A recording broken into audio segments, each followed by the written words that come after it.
Researchers for the Greenland Ice Sheet Project uncover the first clue. This ice is an accumulation of more than 100,000 years of snowfall.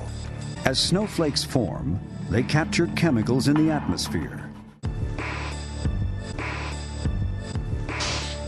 One day, Zelinsky gets the shock that defies all logic. When we got back to about 75,000 years ago, we found a particular piece of ice that gave us information that was just so exciting. Concentrated sulfuric acid. Hints at a global event of unprecedented scale, 75,000 years ago.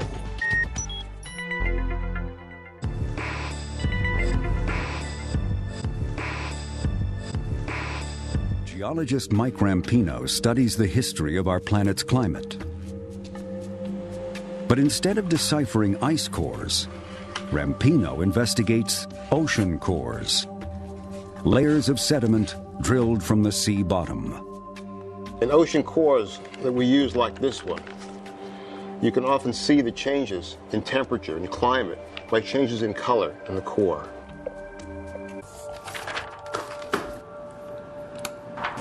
But one day, Rampino sees something bizarre in the oxygen ratios. A point in the Earth's history when ocean temperatures plummeted. The cooling seemed like an unusually sudden onset of an ice age.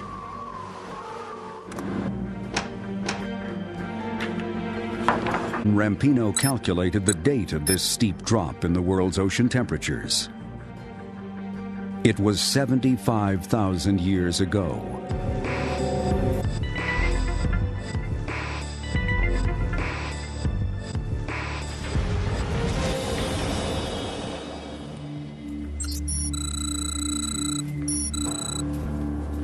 Without knowing it, another scientist is about to step into the mystery. Westgate can identify a volcano anywhere in the world using just one critical piece of evidence: volcanic ash. For decades, Westgate has successfully linked ash to specific volcanic eruptions across the world. But in 1990, Westgate ran into a problem. I start to get boxes of volcanic ash from... But ash from a typical eruption rarely falls more than a few hundred miles. Yet these identical ash samples were collected from over 4,000 miles. What he found shocked him. All these samples, from locations thousands of miles apart, were the same age, 75,000 years old.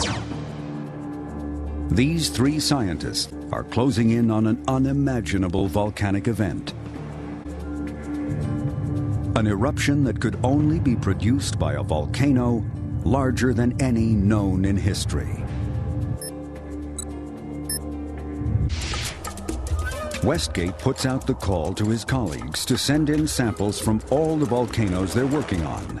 It is the start of one of the biggest detective hunts in the history of volcanology. The first likely suspect that Westgate scrutinizes is the Laki volcano in Iceland,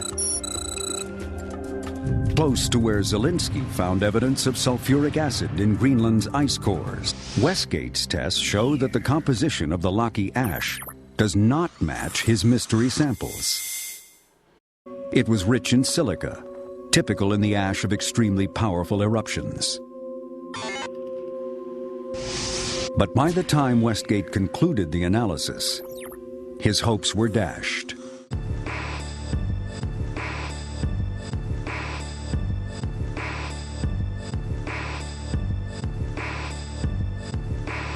In the spring of 1994, Westgate arrived at work to find yet another sample.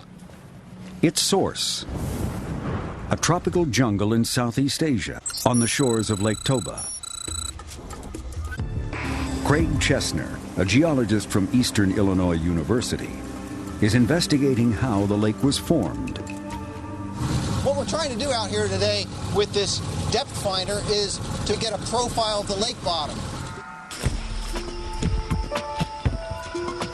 As Chesner climbs high above the waterline, he finds something intriguing. I can see quartz crystals, I can see biotess.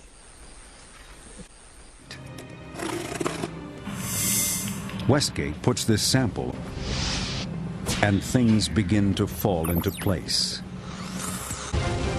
Finally, after years of searching, Zielinski's ice cores, Rampino's ancient seashells, and Chesner's geological survey, the evidence points to an enormous eruption at Lake Toba 75,000 years ago.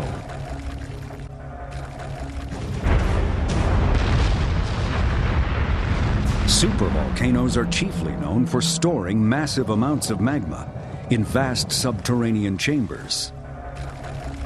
Toba's held nearly 1,800 cubic miles of sweltering magma at pressure. The magma finally erupted.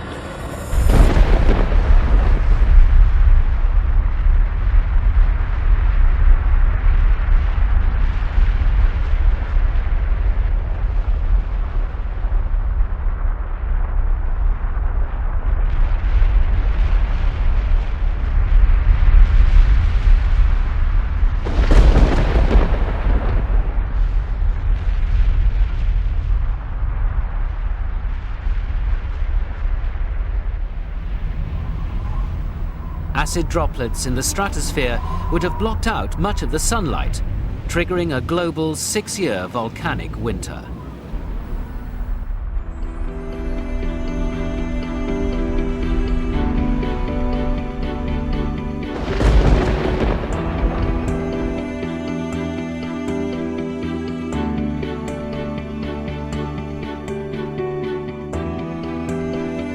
There's a difference of only about 0.1% in the genetic information held in the DNA molecule between any two people, however different they may look and wherever in the world they originally come from.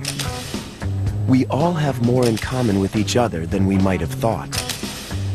I find it absolutely fascinating how little genetic diversity there are amongst people throughout the world.